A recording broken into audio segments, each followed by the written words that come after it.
I want to share what I'm doing here with you, the mess that I'm making. I hope you can see it. I had made the altered cookbook out of a Beanie Baby binder. That binder just had the slick cardboard finish, and I covered it with fabric first, with Mod Podge, and let it thoroughly dry before I did anything else to it. The fabric stuck better than paper to the slick surface when it dried. So it's absolutely secure, no wrinkles or anything. And then I placed my paper over that with Mod Podge. I have another cookbook that I want to make, but I didn't have it's for a young lady, and I want her to be able to add lots of pages, so I didn't want to do the homemade book. Like I'm making a book for my grandmother's pictures, black and white pictures, because she loved Little Women. Well, I did the whole thing of, making the cover and doing all that, making it from scratch, and I'm gonna do that for that book. But for this book, I wanted something better, and I had this binder, but it had a plastic cover on it. Here's the back of it, the back of it. And I tried, but nothing wanted to stick to this and work right with the binder opening and closing. So I wanted to show you what I'm doing. I took, and all it is inside the plastic is a couple of pieces of cardboard, like what we're used to starting with. And so I thought, well, I'm going to undo this whole thing and start over again. I'm going to take it all apart.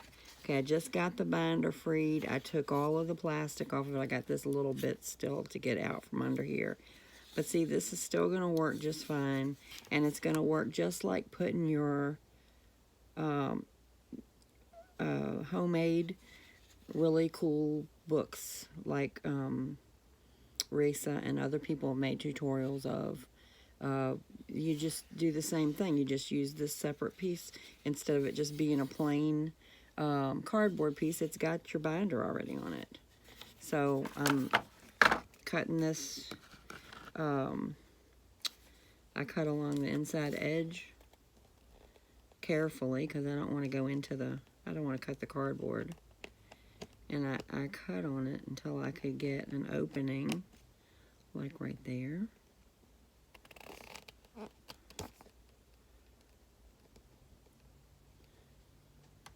And then I just started cutting across.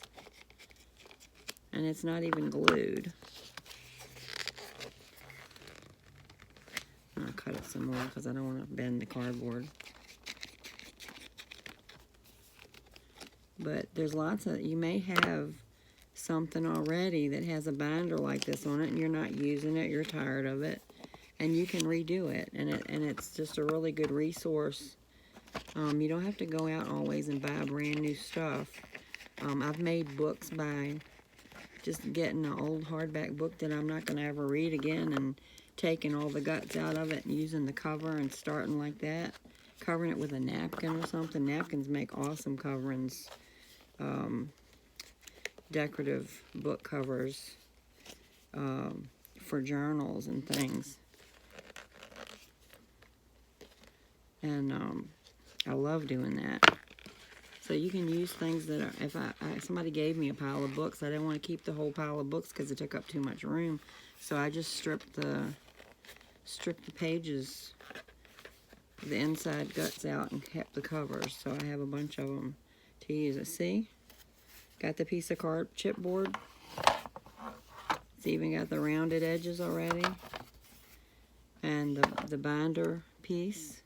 And now I just start as if I'm gonna, with my cardstock, measure it, to fit under the whole thing, and turn the edges over and do all of that and glue it. And that's gonna work out so much nicer. You got to remember to keep that little space between so that you can open and close it and all that. This video is just intended to show you can use what you have, and you don't always have to go out and buy something. And you can have a 3-ring binder. instead of having to be limited to just 4 pages that flip this way and that way and the other. I mean, I love those. I'm going to got one planned for my dad, using some of the graphic 45 paper and all that. But this is just a way you can use anything that you can get your hands on and still create. Hope you enjoy it. Hope it helps.